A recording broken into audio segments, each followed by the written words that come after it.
38. Se quedaron de pie bajo la lluvia, mirándose en actitud temblorosa. ¿La puerta siguiente?, preguntó Mark. Sí, lógicamente. Los McDougalls deben de haber sido los primeros a quienes atacaron. Al acercarse a la casa vecina, aquel olor inconfundible les esperaba en la puerta de entrada.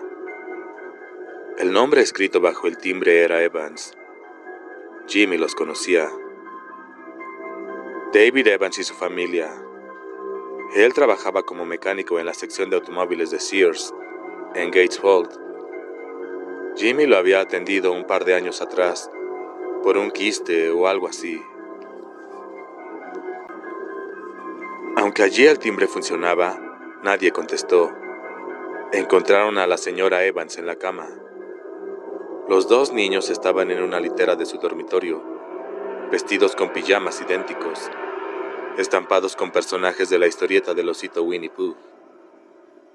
Encontraron a Dave. Les llevó más tiempo. Se había escondido en un armario para guardar maletas que había sobre la puerta del pequeño garage. Jimmy hizo marcas circulares en la puerta de entrada y en la del garage. Parece que vamos bien, comentó.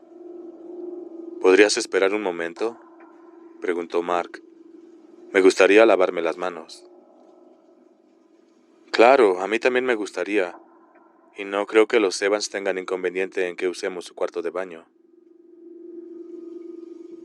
Los dos entraron, y Jimmy se sentó en una de las sillas de la sala y cerró los ojos. No tardó en oír el agua correr en el cuarto de baño. Sobre la oscura pantalla de sus ojos cerrados veía la mesa de la funeraria. Cómo la sábana que cubría a Marjorie Glick empezaba a estremecerse. Cómo la mano se deslizaba y los dedos iniciaban su lenta danza en el aire. Abrió otra vez los ojos.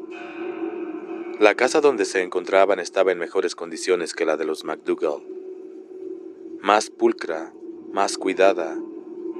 Jimmy no había conocido a la señora Evans, pero tenía la impresión de que debía de haber sido una mujer orgullosa de su hogar. En un cuarto pequeño que probablemente en el folleto del vendedor habría sido considerado como lavadero, estaban guardados ordenadamente los juguetes de los niños. Pobres niños, pensó Jimmy. Ojalá los hayan disfrutado mientras todavía para ellos los días. Ojalá los hayan disfrutado mientras todavía había para ellos días en que el sol y la luz eran un placer. Había un triciclo, varios camiones de plástico, una gasolinera, un vehículo con tracción de oruga y una diminuta mesa de billar. Jimmy apartó los ojos, pero el punto volvió a mirarla, sobresaltado. Tiza azul. 3 luces en hilera con pantallas. Bajo las luces, hombres que caminaban alrededor de la mesa verde, con los tacos en alto, sacudiéndose de los dedos el polvo de tiza azul. ¡Mark!, gritó mientras se enderezaba bruscamente en la silla. ¡Mark! El chico vino corriendo. 39. Un antiguo alumno de Matt, del curso del 64, con excelentes notas en literatura y solo mediocres en composición, había ido a verlo al hospital alrededor de las 2:30. Tras hacer algún comentario sobre los libros que encontró en el cuarto del enfermo, preguntó a Matt si estaba preparando una tesis sobre ocultismo. Matt no podía recordar si se llamaba Herbert o Harold. Matt, que cuando Herbert o Harold entró estaba leyendo un libro titulado Desapariciones extrañas, se alegró de la interrupción. Ya en ese momento estaba esperando a que sonara el teléfono, aunque bien sabía que hasta después de las 3 de la tarde, sus amigos no podrían entrar sin riesgo en el colegio de Block Street. Ansiaba conocer cuál había sido la suerte del padre Callahan, y tenía la impresión de que el día transcurría con una rapidez alarmante. Aunque siempre había oído decir que el tiempo pasaba muy lentamente en un hospital, se sentía impotente y confundido, viejo en una palabra. Comenzó a hablarle a Herbert o Harold del pueblo de Mommsen en Vermont, cuya historia acababa de leer y que había encontrado especialmente interesante porque pensaba que, de ser verdad, tal historia podía ser una precursora del destino que estaba sufriendo Solar. Podía ser una precursora del destino que estaba sufriendo Solar.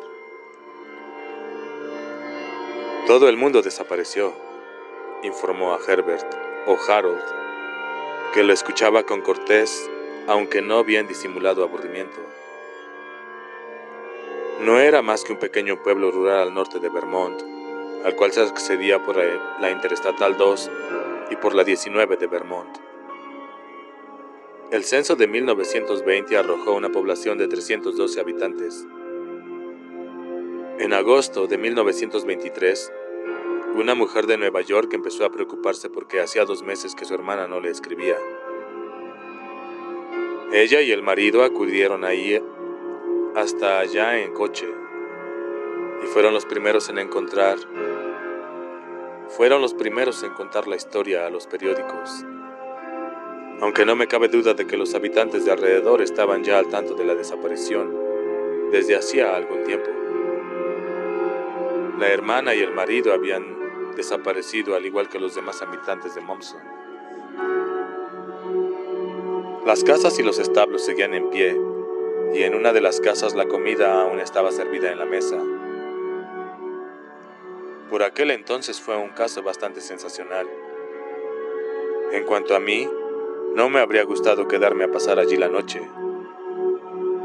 El autor afirma que la gente de los pueblos vecinos cuentan historias raras, de aparecidos, duendes y cosas así.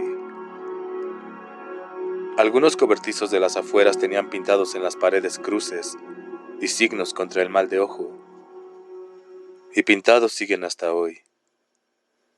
Fíjate, aquí hay una fotografía de la tienda, de la gasolinería y del depósito de granos y comestibles, lo que venía a ser el distrito comercial de Mommsen. ¿Qué crees que pueda haber pasado? Herbert o Harold miró cortésmente la figura. Nada más que un pueblecito con unas pocas tiendas y unas pocas casas. Algunas estaban ruinosas. Podría ser cualquier pueblo del país. Al pasar en coche por cualquiera de ellos, después de las 8, no se podía saber si había un alma viviente. Decididamente el viejo se había puesto chocho con la edad. Herbert o Harold se acordó de su anciana tía, que en los 2 últimos años estaba convencida de que su hija le había matado el oro y se lo daba a comer mezclado con las hamburguesas. Los viejos tienen ideas raras. Muy interesante, comentó mientras levantaba la vista hacia Matt. Pero no creo... Señor Borg, ¿se encuentra bien? ¡Enfermera! ¡Oiga, enfermera! Matt se había quedado con los ojos fijos, una mano contraída sobre la sábana, mientras con la otra se apretaba el pecho. Su cara se había puesto muy pálida, y en el centro de la frente le latía una vena. Es muy pronto, pensaba. Aún es demasiado pronto. Dolor que le azotaba en grandes oleadas, que le empujaba hacia la oscuridad. Cuidado con ese último paso. Es un asesino, pensó confusamente. Después, la caída. Herbert o Harold salió corriendo de la habitación, derribando a su paso una silla y una pila de libros. La enfermera ya acudía a su llamada. «Es el señor Borg», balbuceó Herbert o Harold, que seguía con el libro en la mano. señalando con el índice la página donde estaba la fotografía de Mommsen, Vermont. La enfermera entró en la habitación. Matt estaba tendido con la cabeza colgada fuera de la cama y los ojos cerrados. «Está», balbuceó Herbert o Harold. No hacía falta completar la pregunta. «Sí, creo que sí», contestó la enfermera, al mismo tiempo que pulsaba un botón para llamar al servicio de urgencia. «Ahora tendrá usted que retirarse».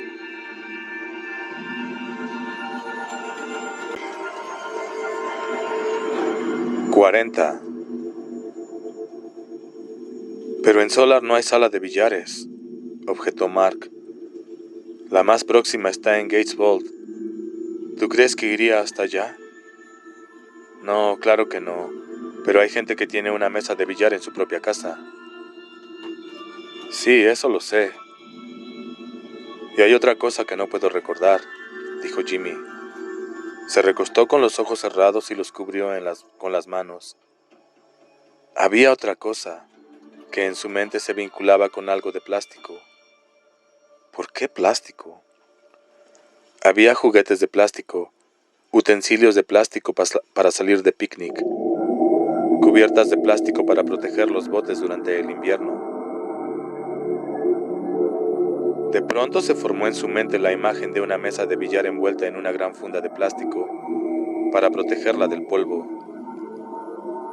Una imagen completa, hasta con banda de sonido, con una voz que decía: «En realidad tendría que venderla antes de que el fieltro se llene de moho, como dice Ed Craig, que puede pasar, pero como era de Ralph». Jimmy abrió los ojos. «Ya sé dónde está», anunció. «Sé dónde está Barlow. Está en el sótano de la pensión de Eva Miller». Y era verdad. Lo sabía. Sentía la verdad en su mente como algo incontestable. Los ojos de Mark destellaron. «Vamos a buscarlo». «Espera». Jimmy fue al teléfono. Buscó en la guía el número de Eva y marcó. Sin demora. El teléfono sonó sin que nadie contestara. 10 veces, 11, 12. Asustado colgó. En la casa de Evans habría por lo menos 10 huéspedes, muchos de ellos ancianos jubilados. Allí siempre había alguien. Antes de que ocurriera todo, siempre había alguien. Miró su reloj. Eran las 3:15. El tiempo volaba. Había que apresurarse. «Vamos», dijo. «¿Qué hacemos con Ben?» «No podemos llamarle», dijo Jimmy. «En tu casa no hay línea. Si vamos a casa de Eva y nos equivocamos, todavía tendremos varias horas de luz. Y si estamos en lo cierto, iremos en busca de Ben para volver todos juntos».